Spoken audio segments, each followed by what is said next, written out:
Erokamano nyakora moge geno nitiere kare arwaki ni machiegni mar yudo weche manyien mago imore biro ni achiel gachiel odiochieng' mar 30 dwe mar 11 2025 odiochieng' mogik mar dweni. An ka ilo Lydia Okeo nyakora mogi bed thuolo mar ndiko na kioro na pachi e SMS 236000 Facebook en Ramogi TV Kenya, mbui mar YouTube Ramogi TV Kenya, X en @Ramogi TV KE. Bende nyalo weche gi nyakora mogi kai follow e Facebook page mara George Bati Daddy Cool.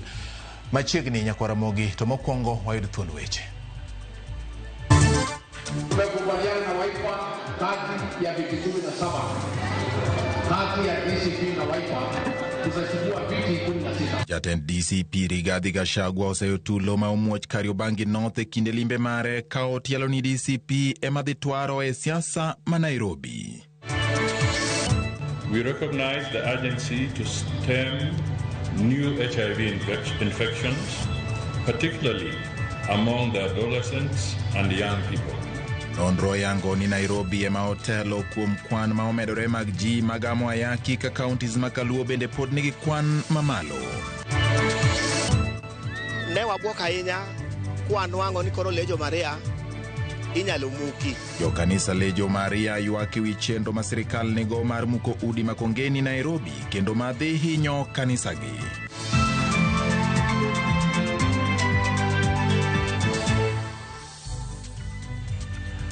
Nyakora mogi machiegni jaloko mara iluongo ni Liz Otieno, nyinga en George Bati.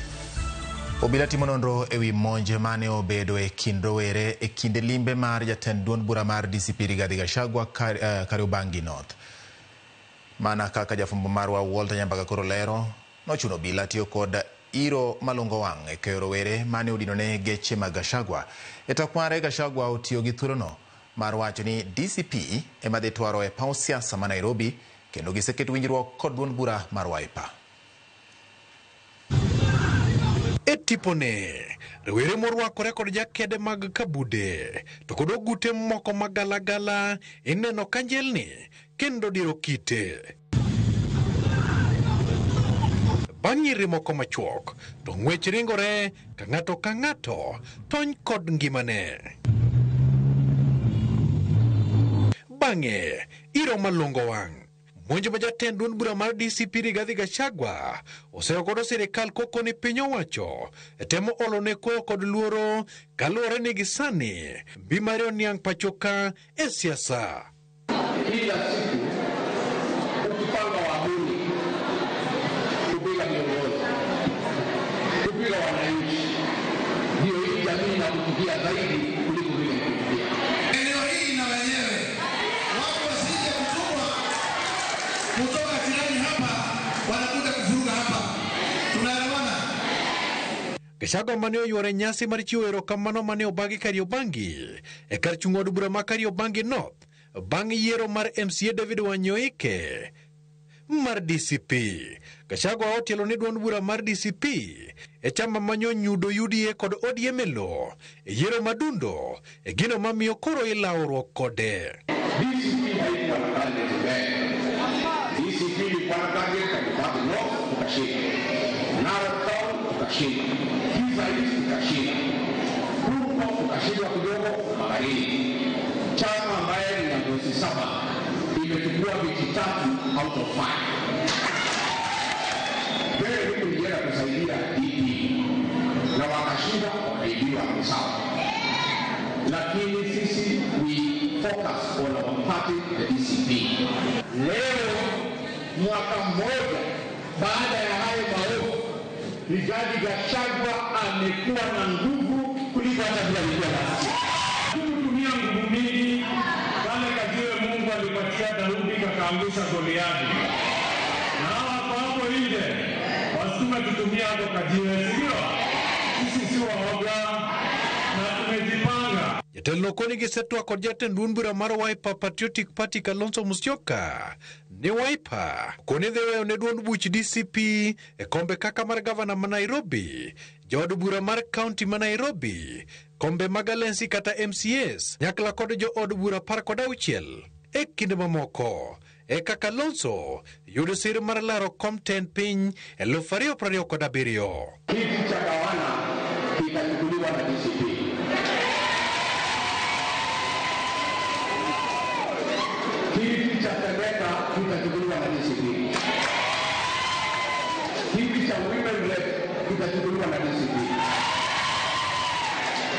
tumekubaliana na Wiper kati ya viti 17 kati ya DCP na Wiper tutachukua viti 16. Walter Nyambaga, Ramogi TV, Nairobi. Nakoromogi kamane kaka jatend duond bura mar DCP Rigathi Gachagua loso e kinde mane odhi e gwenge ma Kariobangi North kama bende ng'wech nobedo maka kod kacha. Kowere kod mago eni kweth makelo sirikal tesre oyango ni gibiro dhi mako bura e doho mar kwedo duoko mag ombulu mag yiero ma dundo manyicha ne obagi kod IEBC. Jatend Wiper Kalonzo Musyoka okoni jatend piny William Ruto nyicha ne odonjore kod yiero mag kar chung od bura ma Mbeere North kod malko margi. Koloso e kinde nyasi MCA Mamumbu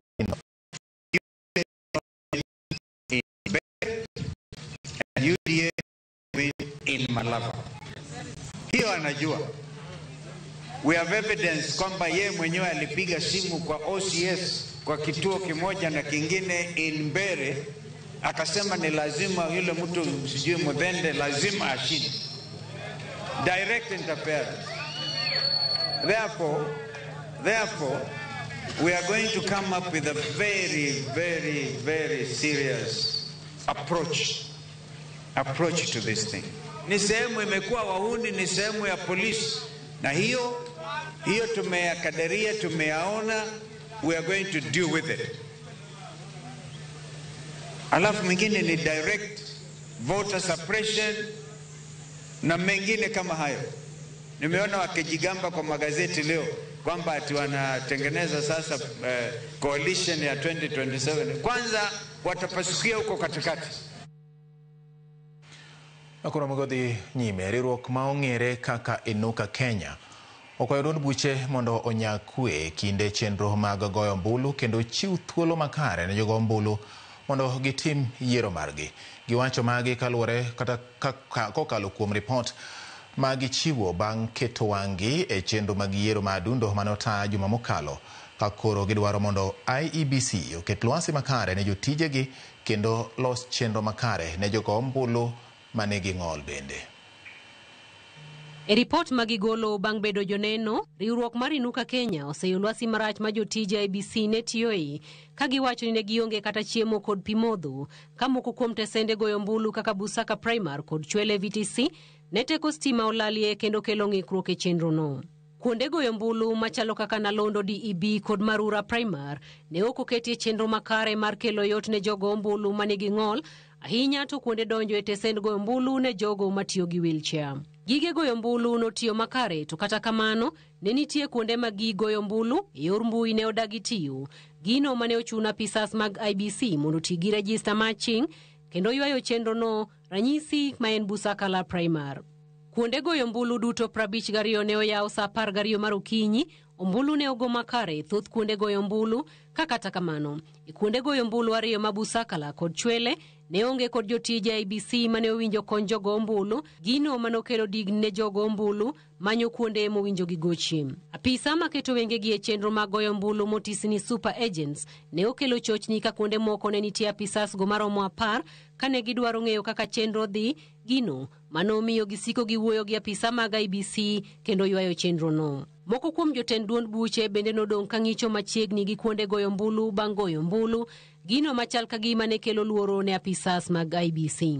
Chiwo asoya ne jogo ombulu ne oneno e kuonde goyo ombulu ma Malava kod Chwele, ka moko kuom agents mag jochung' ne chiwo asoya go nyaka machiegni gi kuonde goyo ombulu.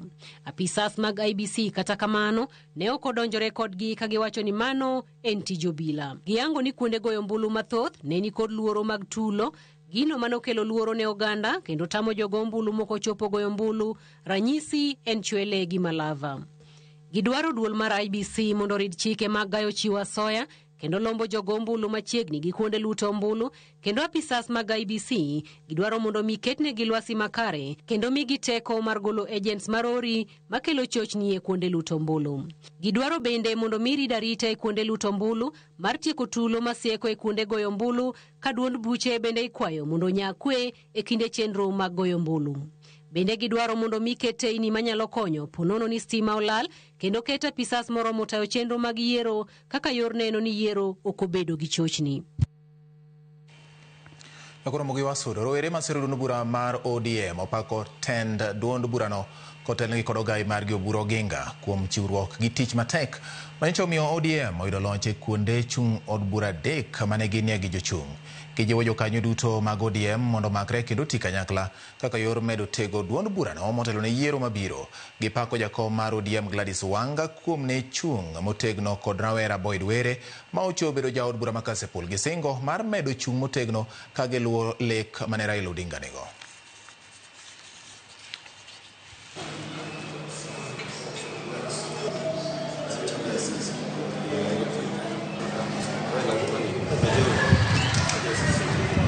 Nyuneno kwa kao kombe kai.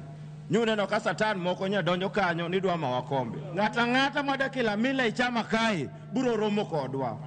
Kuwe ni jakom koro ni podong. Jakom okotho, jakom oyueyo. Jakom kata kaka kikiro no message osomo. Oyueyo to wan gima jakom emowache mobro timo. Jakom nyowe broad base kendo broad base emonti to kwa bi wuok. To ka 2027 chopo. Nyaka wadonje sirikal no kuwa tegno. Nyaka wadon kanyo kwa tegno malemo mimiyowa nyaka bed lemo madhi konyo oganda luo mana dier koso ka dier ok wabidonya ni wadonjo wabro donje sirikal ni gi lemo madhi konyo oganda luo Nairobi ka bor gi dala awacho koso ka wacho We wish to appeal to all members of the party of the ODM party to work towards unity of purpose and strengthen the party as this remains our biggest shield and defender against any form of bad governance. Tumedeliver pale Ugunja, tumedeliver Kasipul na tukadeliver hadi Mombasa. Hiyo inaonyesha ya kwamba chama ya ODM bado iko na ile nguvu yenye baba aliwaachia. Na hata watu ambao wanajaribu kuleta violence na wanapiga viongozi wetu, pia sisi tutakuwa nao gangari. Kowere kun mago ni jatend piny William Ruto jiwo jo Kenya mondo ser lwedo jotelo duto manyicha ne oyudo loch e yiero ma adundo mondo gibed gi yote konye kelo lokruok mabiro chiwo kata chwalo Kenya e ngas mag pinje mabeyo moloyo e piny mangima. Koloso e kanisa mar AIC Milimani Okoni dwache maduong' en kelo lokruok mabiro miyo jo Kenya duto rieny kendo jiwo jo Kenya mondo bed gi kod yie ni lekno en gima biro chopo kare. When I was launching the biggest road stretch of 175 kilometers that's going to unlock the potential of half of our country.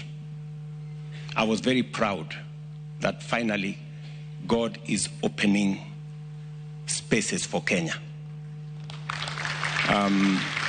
We will be doing another 4 or 5 or 6 of those major infrastructure in the coming year, and many of the other things that we have laid out to do. I am asking you as members of my local church and as Christians to pray for the plans we have for Kenya so that God can make the difference in Kenya. I am very confident. I have no doubt in my mind that it is possible to move Kenya from a third world country to a first world country before I die. It's possible. In the next, by the time I get to 90, Kenya should be a first world country. Yes. And that's just about 30 years from now. Nakoro mogi jatend piny William Ruto koni lekni maduong' en neno ni Kenya obedo piny ma odongore kata achiel kuom pinje ma odongore. Owere kod mago ka Kenya hingo di chieng' mar jiwo lwenj kedo kod ayaki. Nono yango ni kwan ji mani kod ayaki e pacho ka odok piny gi atamalo 52 ka ochopo higa mar 2024 mano higa mokalo. Nonro ma ochiw kod duol mar National Syndemic Disease Control Council NSDCC oyango ni kwan ji mani kod ayaki e thuolo ni gin ji 1.3 ka e kwan no 62,700 gin nyithindo. Nono kata kamano oyango ni kaunti ma Nairobi ema otelo kod kwan mamalo mag ji magamo kutego. Nairobi obedo gi medruok mar 19 manyiso ni kwan ji manyien ma ogamo tuono gin 1991 kendo mano kelo kwan ji duto mani kod kute mag ayaki Nairobi nyaka ji 151,916. Nairobi iluwo kod counties ma Kaluo magin Kisumu, Homa Bay, Migori, Siaya kaito kaunti ma Kiambu emaluwogi kasiluwe gi kaunti ma Mombasa. Masira mag tho mawuok kuom kute mag ayaki bende omedore matin nyaka 21,027 kowuok e gana 18 mane nitie higa 2023. Nono bende lero ni tho kata thoth ji mag kute mag ayaki gin joma nitiere kind higni 15 gi 31.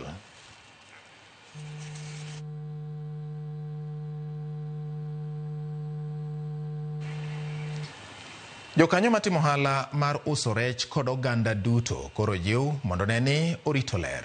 Ma en bang' ripot mar nonro mar lakteche osiptal ma Jaramogi yango ni 60% mag rech manitiere chiro kata ma oganda osebedo ka nyiewo ni kod kute mong'ere kaka E. coli. Kaka jafwambo marwa Bill Gates Odwar lero, lakteche go koro wacho ni chiwo thieth ne oganda biro bedo matek nikech kutego yudo teko kaluwore ni jopiny bende ok ti gi yath e yo madwarore. Lakteche molony e weche nonro e osiptal ma Jaramogi koro olando ni 60% mag rech manie chiro nigi E. coli ma gin kute modak e nyimbich ma bende nyalo kelo midhiero ne i dhano. Zungu ne Escherichia coli. Bang' kana aseneno kudni no to nachaka doka ng'iye kendo chien gi pampas mana neno nikech nyithindwa ma tindo giduto te wang'eyo ne Escherichia coli en non-pathogen to them, to it's always there within them, even though kata en ok okelne tuo moro amora. To kochopo environment kata kochopo kama wantiere to wan wawegi onyalo kelonwa tuo mopogore opogore. Onyalo yudo kata ken undu magwa kin gi kidonda, onyalo bedo kanyo mokel thagruok ne unduno machango ne nyalo bedo matek. Tarsela Sonyango manotelo ne nonro no lero ni gima ne onyiso gi tim nonro margi en bang' neno lil mane inam lolwe kendo penjo arita mar rech ma oganda chamo. Koro penjo na gima nadwa nang'e ne to be en adier ne gik mwagole pi, the aquaculture, gik mwagole e pi be ginyalo kelonwa tabu e ngimawa kaka wan jogo modak. To kokadho kuom nonro matimono nayudo ni adieri rech nyalo kelo nwa shida wan wawegi, onyalo miyo wa develop resistance ne yedhe mwatiyo godo. E nonro margi olero ni ne gitiyo gi nyimbich mag rech, oko margi kod olemo mane gikawo kowuok e rech 250. 250 fish manatiyo godo gi ngege carry the day. Ngege ne en 180. Gimomiyo nakawo ngege mang'eny, adieri ng'eny ji ohero ngege kendo ng'eny ji chamo ngege. Asto bang'e modong', the number modong' napogo mumi gi kamongo. Koro natiyo gi rech adek, natiyo gi ngege, natiyo gi mumi kod kamongo. To ngege no carry the day. Owacho ni gisani timo oganda mathoth ni godo mar koso tiyo gi yien e yo makare koro miyo kute manie dendgi teko, gino ma owacho ni nyalo kelo pek mar thiedho tuoche. Nayudo ne kute 15 ne osebedo motegno ne yedhe mwatiyo godo. Tiene yedhe mwatiyo godo nok nyal nego gi piyo piyo. Ma kizungu luongo ne multi-drug resistance. Kendo yath mayudo yot, wayudo tiyo gi ciprofloxacin. Ciprofloxacin ni en achiel kuom antibiotic mwayudo mwa classified as first class antibiotic. Kute 85 managolo. No ciprofloxacin mwatiyogo pile nok nyal nego. Komedo gi mago ne owacho gima kelo teko ne kute i rech en lil mar nam kod wach jopith rech tiyo gi yien e yo ma ok kare ma owacho ni kelo landruok mar kutego. Ng'enywa wakawo pampas wawito kumoro amora moyudore. Kata kiwuotho e ndara ka endi kiluwo ndara tibiro yudo ka pampas nitie kamoro amora. To penjo na maduong', ka koth ochwe pampas gi gidhi kanye? Ka koth ochwe pampas wagi oula kawogi to chopo kodgi to olonwagi e Lake Victoria. Mondo mi kutego kikel midhiero, ojiwo oganda mondo neni ler mar aluora margi ahinya to mar lwetegi ni kare ka okwayo tiyo kanyakla mar jopith kod jokanyo molony e weche mag thieth. Bill Gates Odwar, Ramogi TV. Ero kamano nyakoro mogi report mar Bill Gates Odwal ema koro tero wa yweyo mokwongo e weche manyien mago imore ka en dakika 19 bang' saa 3 mar otieno. Ero kamano kuom yiero Ramogi TV, weche manyien mago imore biro ni achiel ka achiel gi lony mamalo ahinya ka wamedo mi mago mosetimore chakre ne piny ru nyaka tinende ne nyako Ramogi gi nonro mong'ith. Aneno ka imedo ndik na ote mopogore opogore kar ka kendo amor ahinya kaka imedo kete Ramogi TV.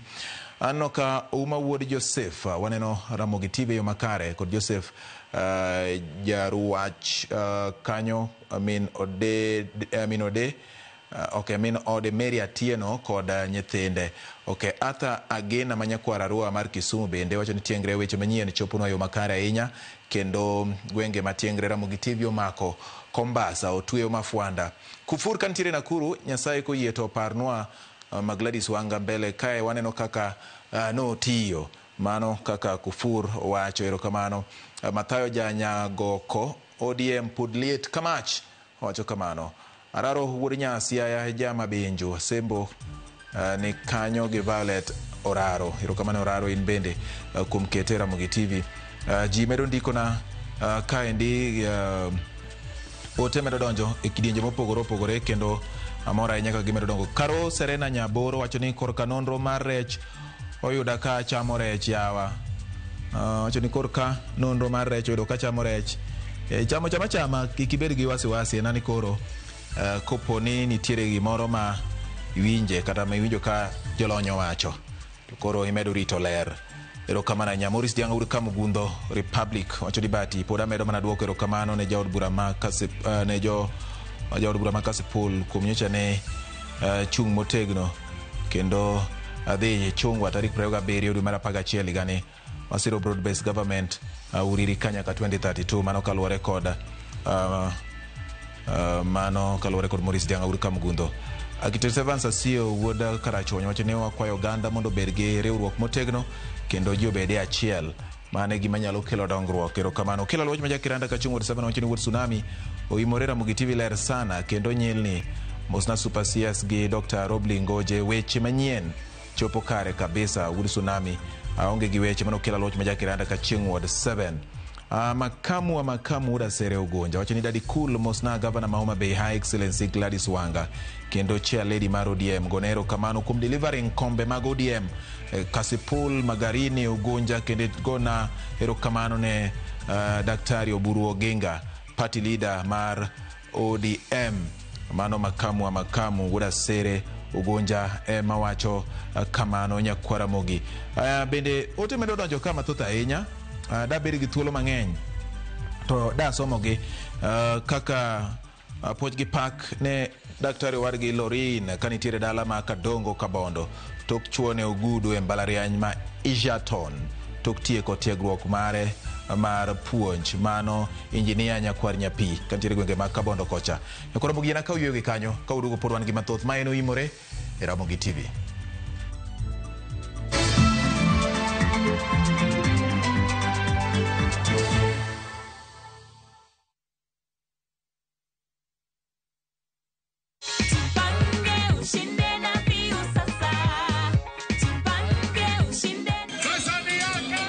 Ordinary Kenyans are winning big every day with Jipange na View Sasa.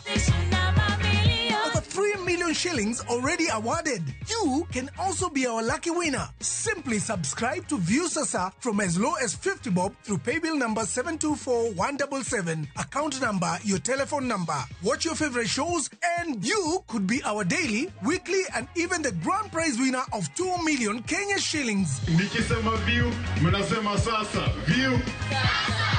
The more you subscribe and watch, the more your chances of winning. Simply subscribe to View Sasa through paybill number 724177, account number, your telephone number. Jipange na View Sasa. Subscribe, watch and get rewarded. Jipange na View Sasa.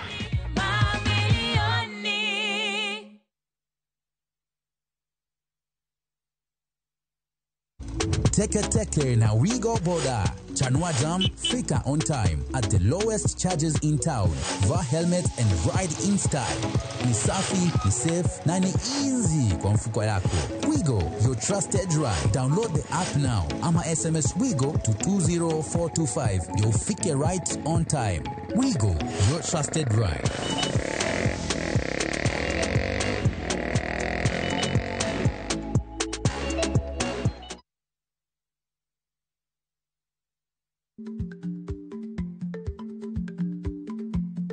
Jarik ni jamuod nyoyo gi goyo. Matiende ni dhi matek maok inono maber samoro nyalo miyo ng'ato midhiero.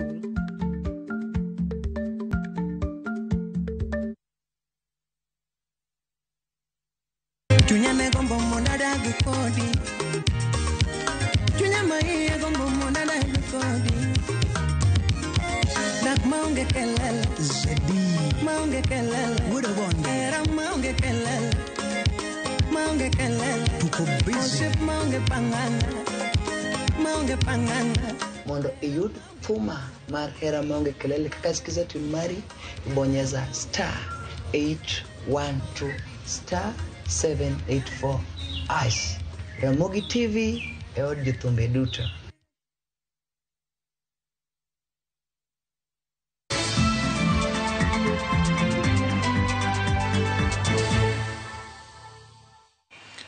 Machini kendo Ramogi bang'u ke ywe wadhi nyime gi weche manyien gama korwa mise gana moyedhi kuom dweche maromo 2 Benta Adhiambo osebedo kamanyo ratiro ne nyathine ma jahiga achiel kod dweche 7 manokawe ode kod nyumba 10 kinde manodhi e duka kendo bang'e to yude osiptal maduong' ma Kenyatta ka owito ngimane.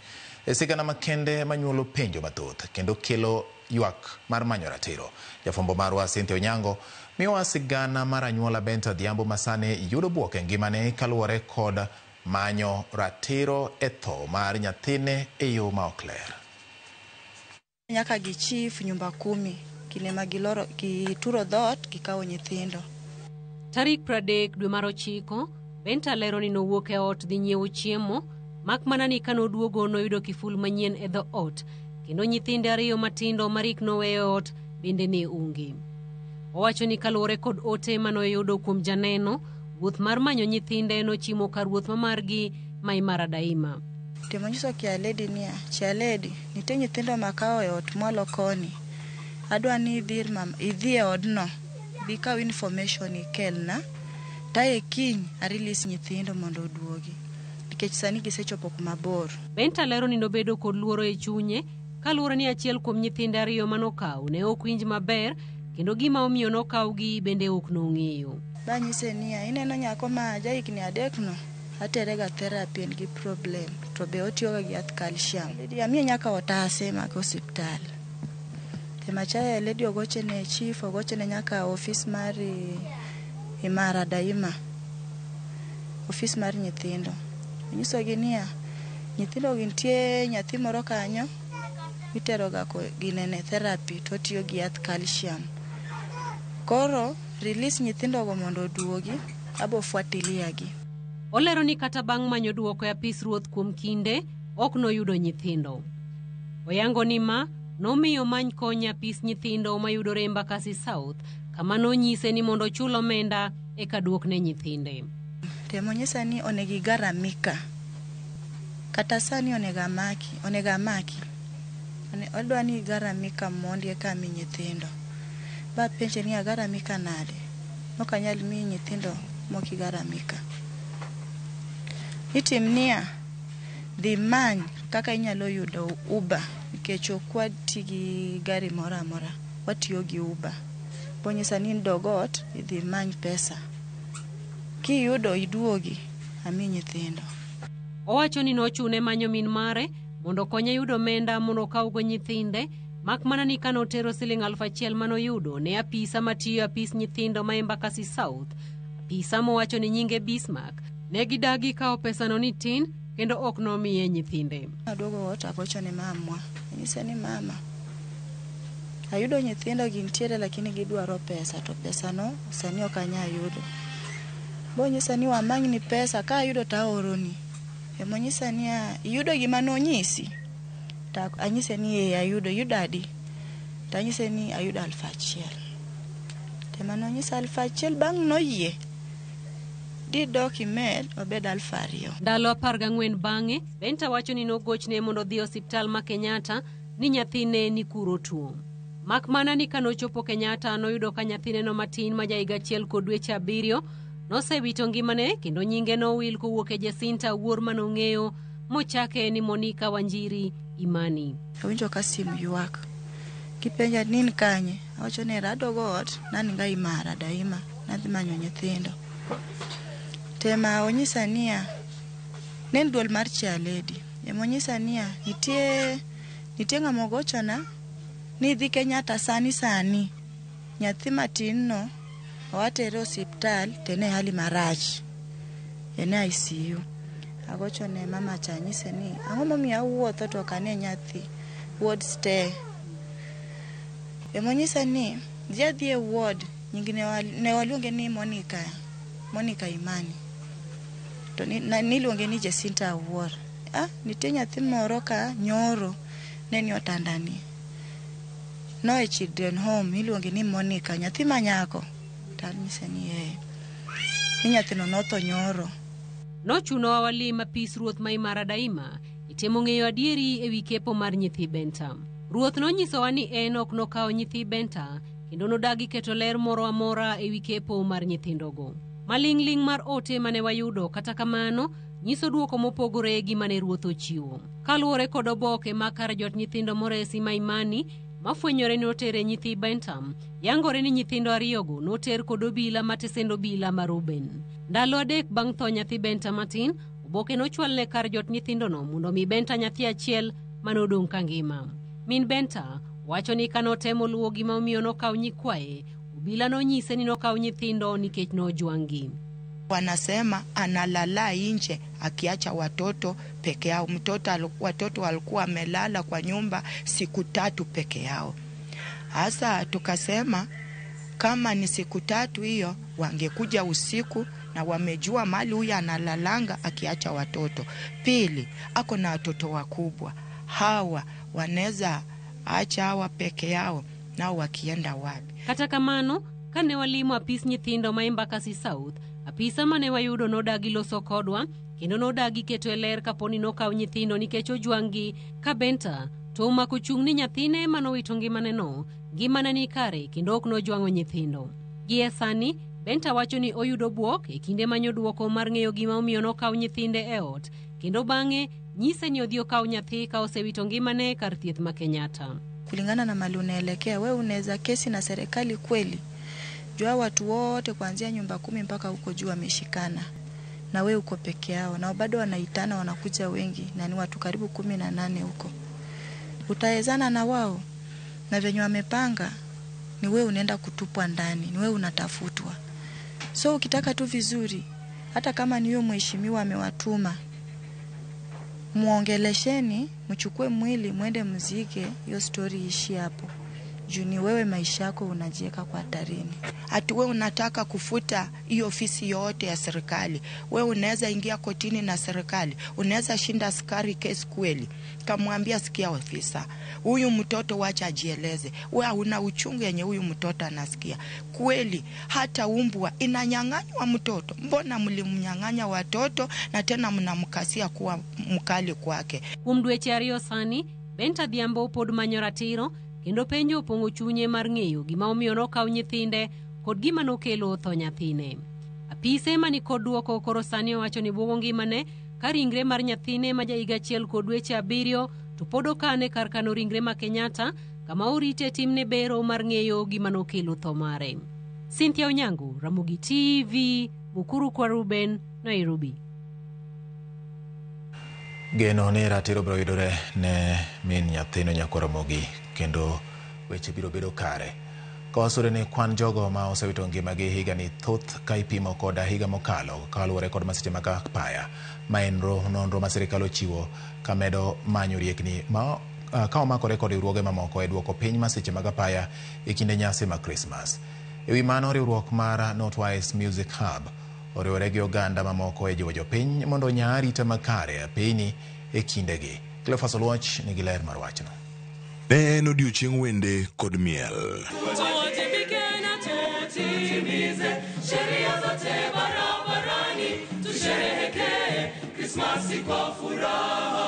Ei thur wach mano mar arita makare ndara. Ma en chenro mane obagi mondo mi ojiw jo Kenya mondo mi gibed gi arita makare ndara e kinde ni mawaikore ne nyasi mar Christmas. Honestly, when it comes to issues on the roads, we are at a crossroad. Why? Because it's coming to us in terms of many accidents. It's coming to us as deaths. As we speak right now, we're just looking at our data with my colleague here. January to now, we have lost 4,300 people. Can you imagine? Those are lives lost. You'll never come back again. And just because of things we can avoid on these roads. Dulmochung ni arita ya paya NTSA. Yango ni kwan ji ma osewito ngimagi e ndara higani ni malo ahinya kipimo kodiga mokalo. That really the best gift you can give to your family is for you to arrive alive home.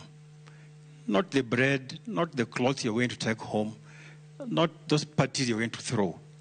But if you can remain alive for them, I think that is the best gift that you can give to your friends, family, and relatives. This year is the worst. Ere kaka jopiny nyalo ritore makare apaya.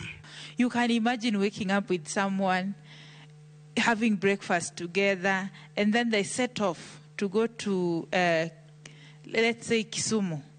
And then a few hours later, this person can't be together with you again just because of a mistake that maybe happened on the road, which could have been avoided. Ote maduong' en ni arita ya paya en mar ji te. When you ask people to put on their safety belts, they ask you, wako leo? How wako is the police officers.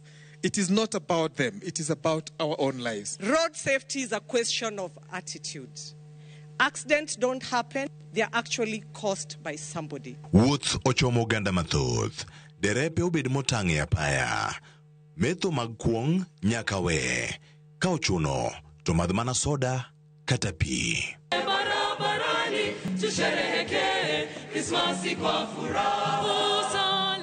Cleophas Oluoch, Ramogi TV, Nairobi. Koromogi en ote makare ma imedo chwalne oganda matiyo koda peini. Bed ni riembo in e nyamburko kata in jawuoth matiyo koda apaya. Nyaki bed motang' kiluwore kod chike moketi mag apaya mondo waduto wageng' masiche mabiro koda tiyo marach kata buono chike mag apaya. Kowere kod mane ne kanisa mar Legion Maria manitiere Makongeni ochwalo ywak margi ne jatend piny William Ruto mondo konygi neno ni kanisano ma Makongeni okomukie muko ma sirikal chano ne chiwo thuolo mag gero udi manengogi oyweyo. Kotelegi kod Bishop mar Legion Maria ma ochung' ne Diocese ma Nairobi, Maurice Opeyo, giwacho ni gisebedo ka gitemo loso kod jokanyo matayo chenrono to onge kony ma giseyudo. Kendo gin kod luoro ne kanisano manoger e higa mar 1982 inyalo muki. Dwaro margi en neno ni gibedo gi twak mar kelo winjruok kaka ginyalo yudo chudo mag mwandu magisitiyo godo magikoni nyalo romo $35 million. Lobno ne omigi kod kambi mar reru Kenya Railways. Le Makongeni sani Legion Maria noyudo thuolo mar betka kata nochako betka 1982 higa mar 82 emane Legion Maria obede ka kanomigi thuolo kod railways mano emane Legion Maria ochako bete ka officially.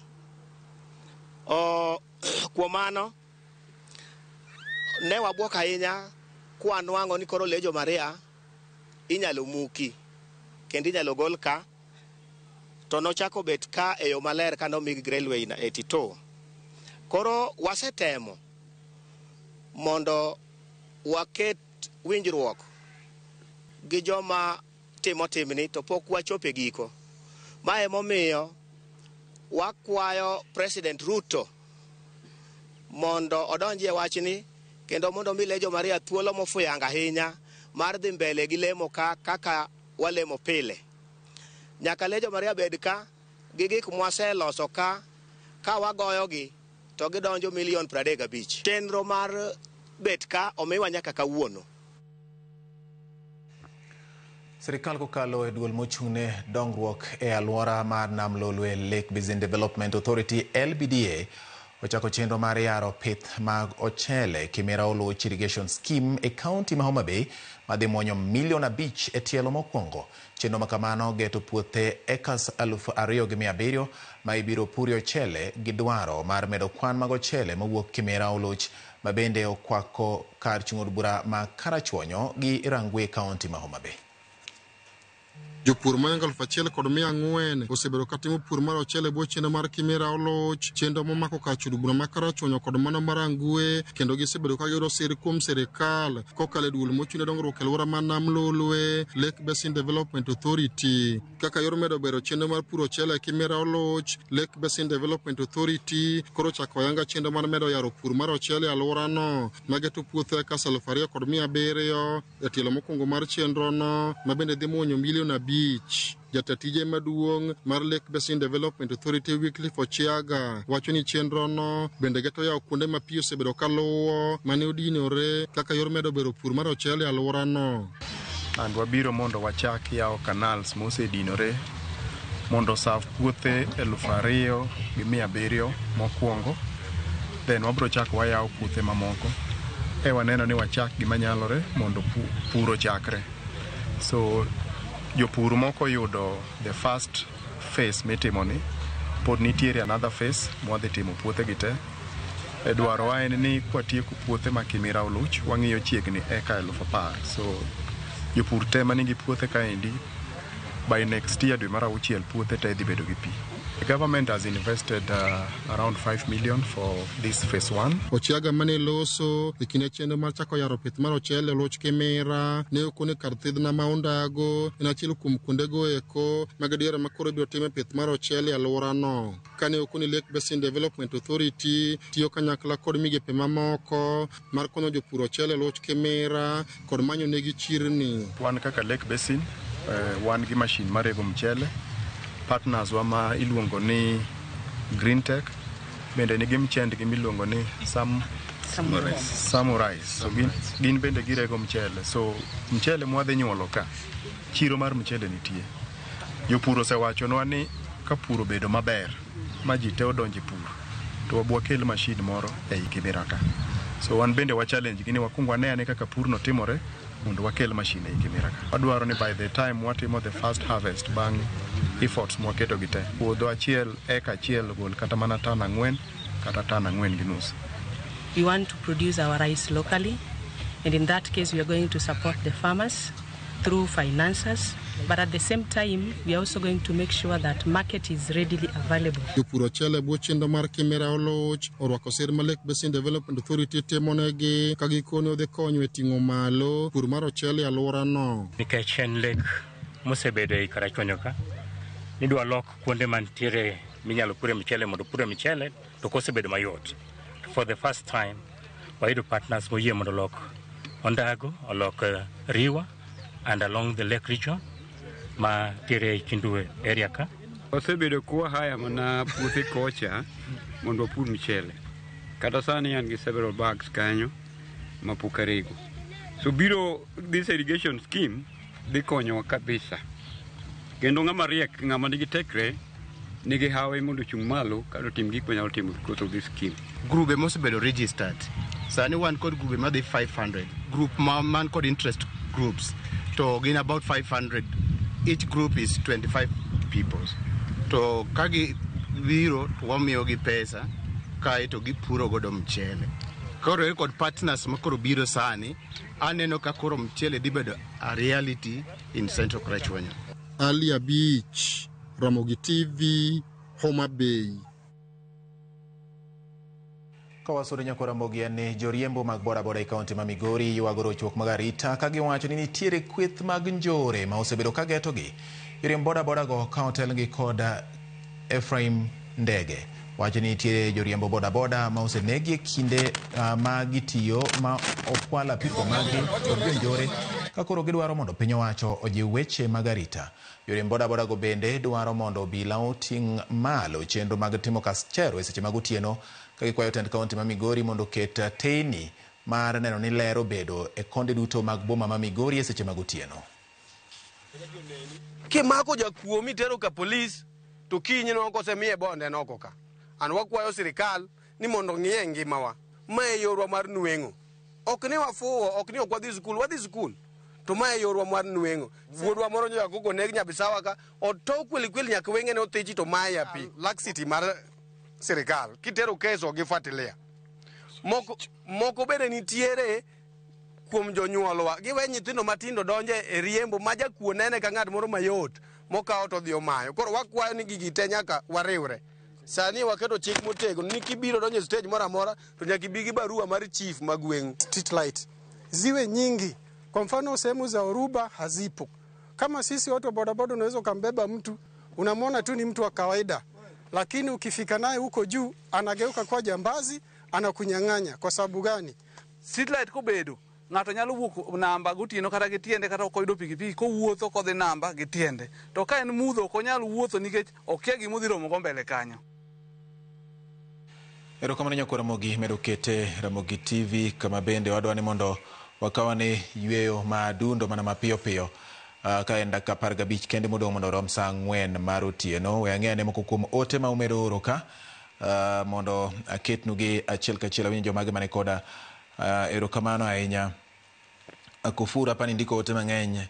Jack wuode nyar Koyugi kanitiere Kasongo Miwani wacho ni ber ahinya. George miyono onego yud ratiro mar nyathine. Polise mondo oluw chik mar chiwo ratiro. Piny sani oba ma en Omondi Isha kawuok Siaya ema wacho kamano. Erokamano Nyaramogi TV lera ahinya. Jack ema wacho kamano. Erokamano Jack. Police otim ne miyono marach kendo mano tim makwero. Nyaka sirikal koro donje wachno motegno. Mavelin wacho ni wuoro wach mar muko kanisa Majolejo Maria koro yuago. Erokamano. Prime Minister Christine Awuor Wagai wacho ni paro ni Oma Kalonzo Ombulu adier gi Gachagua koso mago propaganda mano penjo. Koro an bende duoko maler ahinya ta onge go nikech okan ji ariyo go ene moyuak do biro ng'ado kopo ni gichopo wach ma gidhi e do. Erokamano Jode Jairo ajamba ni chal ga jambana ikoro ni bati ma Woodlawn. Ramogi TV lera nyaya Alaka Ahmed mana paro ni Kalonzo Musyoka ni wan kaka ODM wane broad based government nyaka 2032 kaka Uganda joka nyanamo kwa nyal ndogo baba ibur kendo wamor ni baba ne owewa sirikal. Gombo mar Kalonzo ni broad based government ombemre to ok binyalore nying Ruoth Yesu. Mano kaluwore kod Jode Jairo kan nyakwa Ramogi. Erokamano nya Fred engineer Fred Omondi Akelo manyakwar nyapi wuod Kadongo Kabondo pod nena ka kendo wacho ni Ramogi TV mnyel ni giweche manyien achiel kachiel. Okelo loch majakiranda nisa ni bati an bende aneni kendo poda moko mana Ramogi TV kachwe kendo wacho ni amora ahinya kaka Super CS John Mbadi medo dhiro piny Kenya e migawo mar omenda miyo sani Kenya ongirore dola bende ongirore kaso wacho ni pesa tiyo yo moriere tir dongruok bende thoth ahinya. Erokamano. Yina mondo ka uyuyo gi kanyo nyako Ramogi kaduogo an gi weche mamoko kamoting'o weche mag tuke. Kik idhi mabor.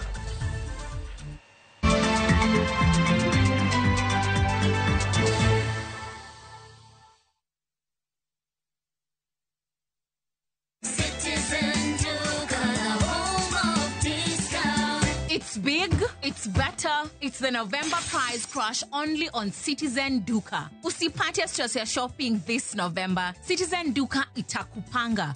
Fanya shopping yako hii November kupitia Citizen Duka ndio uweze experience our November prize crush on different items of your choice. Every shilling saved counts only on Citizen Duka, your home of discounts. Citizen Duka, the home of discounts.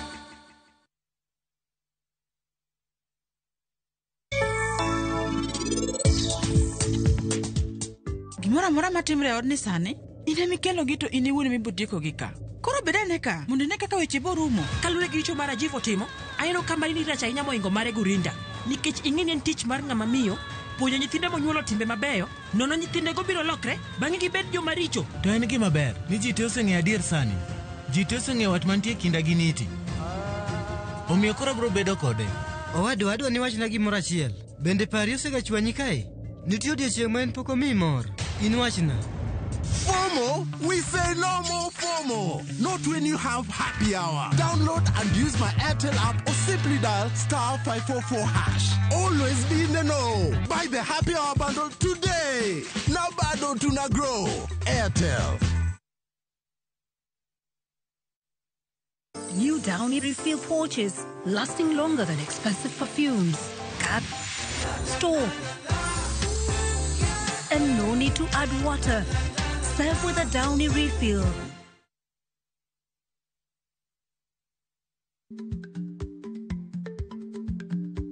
Chako chon loyo dhi kajuoga.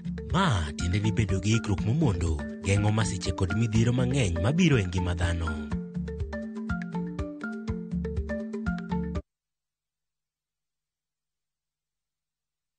Are you a Kenya government civil servant na uko na emergency? Usijibox kwa noma. Borrowing on MyMobi has never been easier. Simply register, apply, approve, and get your cash in minutes. Dial *531# and get up to 20,000 shillings to sort your emergency and pay from your next pay slip. No paperwork, no drama. Ni wewe tu na simu yako. With MyMobi, now you're in control.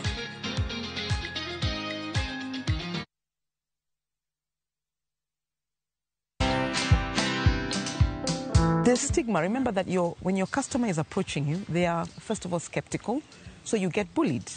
So let's say for 2 years online, I got bullied because there are others who are calling you a quack. Others will call you names. Others will persecute you. You know, when you walk into a doctor, you don't start asking them, how do you know? What's your qualification? When they say to you, you have an ovarian cyst, they say, how do you know? Where did you go to school? But me, when people come to my shops, I have this condition and I'd like this. And then you give some kind of diagnosis, you make a comment, they say, how do you know? Did you study pharmacy?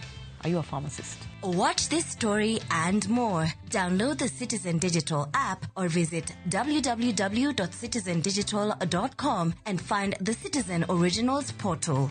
Kenya's #1 app, Citizen Digital. This festive season, discover a city that never stops shining. Dubai, where every skyline tells a story and every evening feels alive with possibility.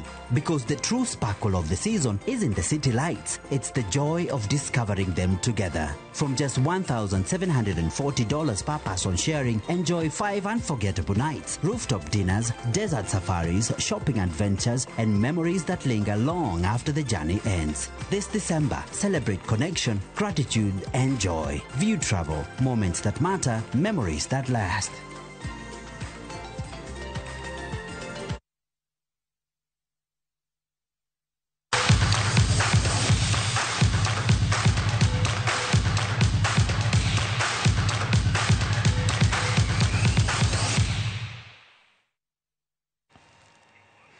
Machiegni nyakwara mogikoro wadonje weche mag tuke kamoiro ni Bandari FC gi Ulinzi Stars ukamodhi mar gola achiel kuom achiel e tugo mar lig ma pacho ka e paw tuke ma Ulinzi Sports Complex Nairobi.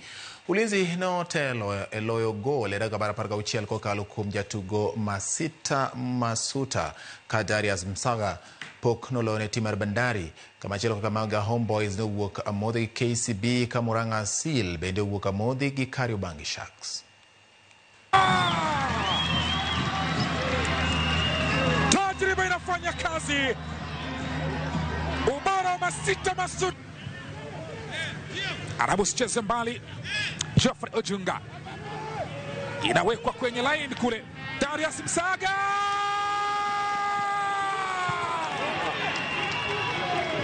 Darius Msaga mnyambo. Akili ni nywele, kila mmoja wanazake kichwani. Alicho Kodhi pinje maoko ni club mar Manchester United nowuok chien kendo loyo Crystal Palace gonde 2-1 tugo mar lig mar piny Ingresa EPL.